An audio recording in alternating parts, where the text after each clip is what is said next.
دي حملة المتطوعين لدعم مشروع النهضة، والدكتور محمد مرسي مرشحا للرئاسة. خلاص.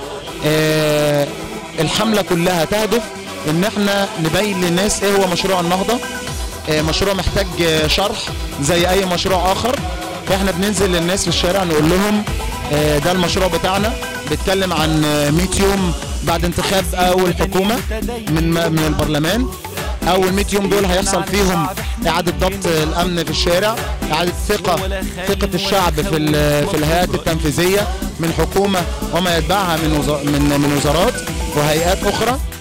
بعد كده بنقول لهم خلال السنتين اللي بعد اول 100 يوم ببدأ اشتغل في القضاء على الفقر، محو الأمية، القضاء على البطالة، يعني القضاء على حتة العشوائيات.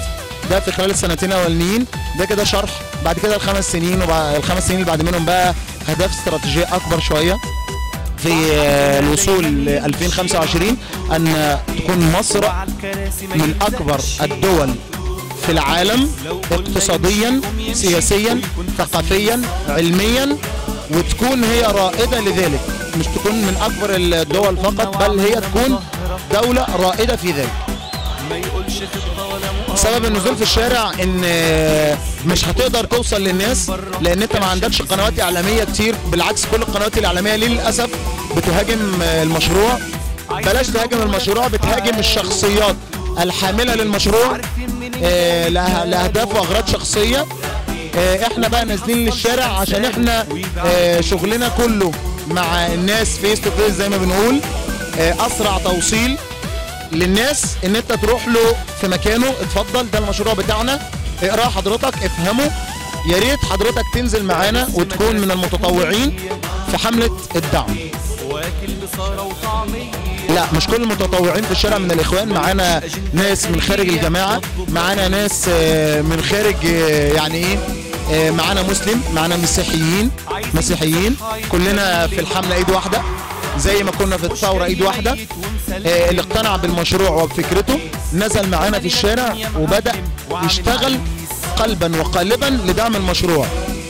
آمن بيه، آمن بالمشروع، وثق في الناس اللي حاطه المشروع وبأفكارهم.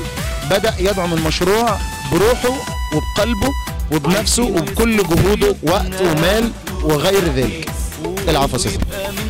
والله اولا طبعا احنا بندعم مشروع الاول مشروع النهضه بغض النظر عن الاسماء. بدايه كنا في دعم دكتور الباشمهندس خيرت شاطر في البدايه. كنا طبعا كشخص الباشمهندس خيرت شاطر دي بدايه، وبعد كده طبعا بعد استبعاد الباشمهندس خيرت شاطر برضه احنا مكملين لان مقتنعين بالمشروع كمشروع. ولا عميل ما بيطبعش مع اسرائيل وعلينا حريص. عايزينه من الاخر مصري ولا اقول الداخل حصري، لا امريكاني ولا عبري ولا من باريس.